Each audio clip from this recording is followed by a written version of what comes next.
Na mídia independente, eu acho que esse é o ponto-chave, autonomia e sustentabilidade, essas duas palavrinhas aí. E desde que eu comecei a falar sobre esse trabalho aqui no PPGMC, já venho com essa pesquisa do TCC, então toda vez que eu falava sobre isso em algum congresso e tudo mais, a questão da mídia independente sempre me perguntavam, tá, mas quem é essa mídia independente que você está falando? Né? E isso acontece por alguns motivos, por a gente ter iniciativas muito diferentes utilizando a palavra independente, por a gente não ter dentro dos grandes autores da comunicação alternativa, né? Pelo menos dos grandes, nenhum entra para falar sobre a mídia independente enquanto uma área dentro da mídia alternativa ou enquanto uma área ao lado da mídia alternativa. Ninguém fala explicitamente sobre a mídia independente enquanto uma categoria, enquanto algo específico dentro do alternativo, né? Pelo menos é dessa forma que eu quero trabalhar. E aí eu encontrei essa citação que eu acho que é para dar um norte de quem é essa mídia independente de que eu estou falando, né? Outra noção bastante corrente para abordar as iniciativas não convencionais é a de mídia independente, geralmente em referência à independência econômica, embora no meio convencional. A mesma expressão seja utilizada para abordar a autonomia dos veículos frente a pressões do governo, poder político, partindo do entendimento de que a independência, em termos gerais, passa pela ausência de controle externo e pela capacidade de tomar decisões de acordo com uma lógica própria, no que tange as experiências que buscam se afastar da mídia tradicional, os autores observam que, para além da questão política ou financeira, entra em jogo a liberdade em relação à perspectiva da mesma acerca do jornalismo. Quando eu trago independente, eu estou falando de uma mídia que busca o desatrelamento institucional e financeiro. Isso é, desatrelamento partidário, desatrelamento de sindicatos, de ONGs, desatrelamento dessas instituições. É dessa mídia que eu estou me referindo. Eu cheguei aqui sem saber que eu estava falando dentro dessa área, mas eu tenho me descoberto cada vez mais dentro da área de economia política da comunicação. Não fazia ideia de que eu estava nela, fui descobrindo aqui dentro, né? E porque o meu debate, quando eu falo da mídia independente, eu tenho muito um debate sobre, se vamos ser independentes, como é que a gente vai fazer para sustentar essa mídia? Então a questão financeira, ela é muito importante no meu trabalho, né? Então, assim, dos últimos tempos para cá, principalmente com a questão da internet, a gente tem multiplicado as formas de angariar fundos para sustentabilizar essas iniciativas, diversas iniciativas, inclusive até da mídia convencional, né? Mas aí, com isso, a gente tem também os veículos não corporativos tentando aí encontrar formas alternativas de sobreviver, de criar e principalmente de cuidar para a manutenção. Porque o que acontece muito com essas iniciativas é elas surgirem no calor de algum acontecimento e elas morrerem logo em seguida, né? Então, o debate sobre sustentabilidade econômica, ela se relaciona diretamente com a preocupação com a autonomia editorial. Por quê? Porque se eu tenho, por exemplo, uma empresa me financiando, eu tenho certas implicações que me limitam a falar sobre essa empresa, obviamente. Se eu tenho uma ONG, sei lá, um sindicato que fornece para mim um espaço onde o meu veículo está alocado, eu obviamente tenho implicações em falar sobre esse sindicato. Então, essa questão da sustentabilidade, do desatrelamento, ele está muito relacionado com a questão da autonomia, que é a grande marca que é o que se busca, né, com a mídia independente.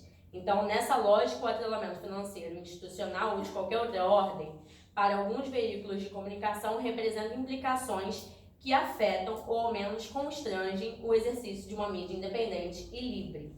Então, a partir disso, o que a gente quer trazer nesse projeto é investigar a atuação de coletivos de mídia que se apresentem enquanto independentes. Por que se apresentem? Porque a gente não pode ficar com um termômetrozinho medindo quem é independente e quem não. E a gente tem uma variedade hoje gigante de iniciativas que estão se apresentando como independentes, inclusive iniciativas que recebem fundos, como, por exemplo, Mídia Ninja. Então, a gente tem que falar dentro desse aspecto gigante e variado de quem que a gente está falando. Vou dar uma aceleradinha. Bom, o meu problema é como veículos se posicionam com relação à autonomia e sustentabilidade em relação ao que compreende como independente. O que eu quero dizer com isso? Porque a pergunta ainda está difícil englobar tudo isso numa pergunta. O que eu quero dizer com isso? Que eu estou querendo analisar essa discussão de como esse discurso do independente se constrói a partir desse viés da autonomia e da sustentabilidade. Bom, o meu objeto de estudo, eu vou investigar essa questão da autonomia olhando para o processo de produção da mídia independente através dos grupos Jornalistas Livres e Ponte Jornalismo. Eu não quero olhar para o conteúdo em si, o que esse conteúdo é. Eu quero olhar o que acontece até esse conteúdo ser produzido. Reunião de pauta, como esse conteúdo, como é pensada aquela determinada pauta, se é um movimento espontâneo. Eu quero analisar esse movimento de construção desse conteúdo, esse processo. Bom, as minhas hipóteses. Eu acredito que o conceito de independente, como eu já falei, adquire significados diferentes entre os próprios veículos e principalmente que tem uma diferença muito grande entre o que a gente entende aqui dentro da academia como um conceito de independente e lá fora entre a prática. E o termo independente está muito mais associado ao aparato financeiro, assim, no caso, o uso prático, né? Está muito mais ligado ao aparato financeiro do que aos vínculos institucionais. Eu creio que a adoção da palavra esteja relacionada à ausência de fins lucrativos, mas que possa haver em algum nível um relacionamento institucional com entidades populares. Em resumo, eu não acredito em uma independência total. Meu objetivo geral, eu quero compreender como esse discurso de independência é construído a partir do viés da autonomia e da sustentabilidade em veículos que se reivindiquem como independentes. Eu quero saber como esse discurso, na prática, nesse processo de produção, ele é construído, ele se dá ou não se dá. E aí meus objetivos específicos, eles vão dialogar já com cada capítulo que eu penso na minha dissertação, né? O primeiro capítulo, o meu primeiro objetivo específico, eu quero propor contribuições no campo teórico, quero discutir essa ideia de independente, como ela se relaciona com os demais conceitos dentro do alternativo, pensando suas especificidades. Eu quero entender o independente dentro de um guarda-chuva maior, que é o alternativo, mas não como sinônimo. Eu não vejo a comunicação independente como sinônimo de comunicação alternativa, né? Eu quero também investigar a autonomia desses participantes, como eu já falei, entender essa dinâmica de produção, compreendendo a organização enquanto grupo, o processo de tomada de decisões, como isso se dá.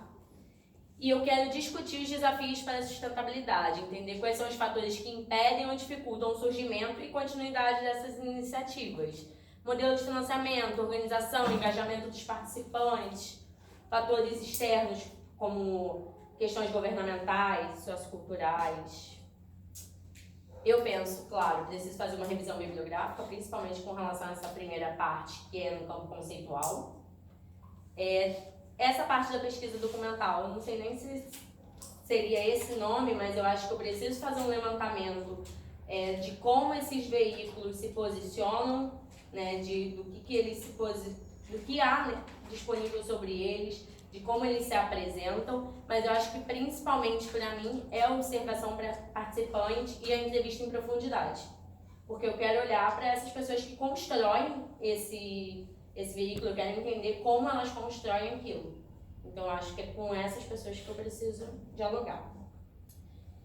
E aí o meu corpus eu tenho até uma certa dificuldade, porque como a minha metodologia é observação participante e entrevista em profundidade, eu fico com um pouco de dificuldade de amarrar certinho o meu corpus, porque eu sei que eu vou fazer essa minha dissertação a partir das entrevistas, né, com os participantes dos dois coletivos e os diários de campo resultantes da pesquisa da observação participante, né? Só que tá certinho, porque, sei lá, se fosse um jornal seria mais fácil de... é isso. Tá. Eu penso em fazer durante um mês a observação participante. Eu acho que mais, eu não conseguiria abertura com esses veículos e menos também acho que seria. Mas 2 semanas em cada? Até mesmo porque eu acho que todo dia teria que ser. Mas eu já tenho um plano B. Já tenho um plano B já. Calma aí, eu acho que eu aceitei, né? Não, tá certo.